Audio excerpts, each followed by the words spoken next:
ఆర్య వైశ్యులకి తిరుమల తిరుపతి దేవస్థానాన్ని పూర్తి స్థాయిలో అప్పచెప్పినట్టయితే స్వామివారికి 5,000 కోట్ల రూపాయలు ఏదైతే ఖర్చు చేస్తున్నారో యాన్యువల్ బడ్జెట్లో దాన్ని వీళ్ళు సగానికి సగం తీసుకొస్తారు.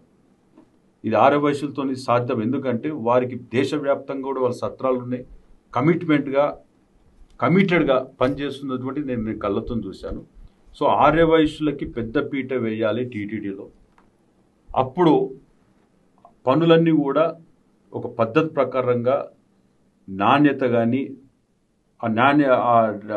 వెచ్చించేటువంటి పైసకి ప్రతిదీ జవాబుదారీతనంగా ఉండేటువంటిది వీరు మాత్రమే. అది కూడా గోమటి అని ఎందుకనంటే గోవులకి పూర్వం మహాభారతంలో కూడా రాసి ఉందండి ఇది గ్రంథాల్లో. పూర్వము గోవులని సంరక్షించినటువంటి వారు గోమటి వాళ్ళు. గోమటి ఇది ఉన్నది పుస్తకాలు.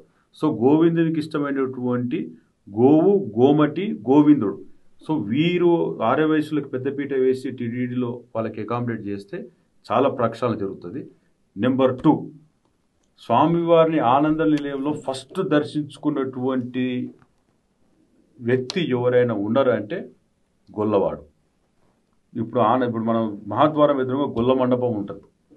గొల్ల మండపం దగ్గర శ్రీకృష్ణదేవుల ఆ రోజుల్లో ప్రధాన అర్చకుడు ఒక బాక్సులో తాళంచెలు తీసుకురావడం, ఈ యాదవ కుల స్థలం సంబంధించినటువంటి వాళ్ళు గొల్ల వాళ్ళు ఇంకొక బాక్స్లో తాళంచెలు తీసుకొచ్చి ఆ గొల్ల మండపం కూడా కలుసుకొని ఇద్దరు కలిసి మహాద్వారంలో స్వామివారి ఆనందలీలోకి ఎంటర్ అయినాక వాళ్ళు లాక్ ఓపెన్ చేసేది మెయిన్ డోర్. ఫస్ట్ దర్శించుకునేది మాత్రం గొల్లవాడు. యాదవ్ కులస్తులకు సంబంధించినటువంటి వాళ్ళు స్వామివారిని మొదటి దర్శనం చేసుకునేవారు. సో యాదవులని ఆర్య వైశ్యులని కలిపి టీటీడీకి పెద్దపీట వేసినట్టయితే టీటీడీలో ఎటువంటి అపచారం కానీ, బ్రాహ్మణులు అయితే ఆల్రెడీ కొండపైన ఉన్నారు, వేద పాఠశాల ఉన్నది, ధర్మశాల అన్నీ ఉన్నాయి అక్కడ.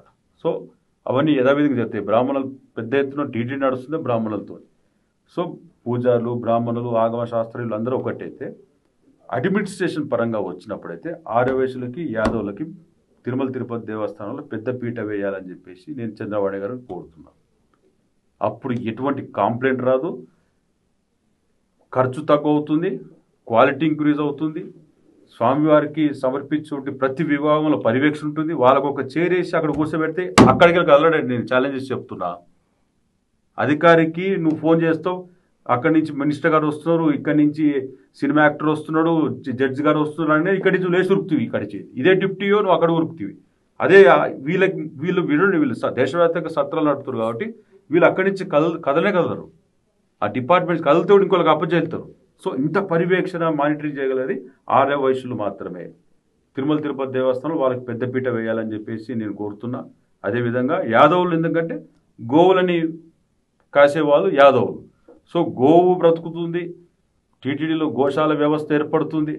ఆ గోశాల నుంచి వచ్చేటువంటి ప్రతి పంచగవ్యాలు స్వామివారి సమర్పించడంలో పవిత్రత వస్తుంది.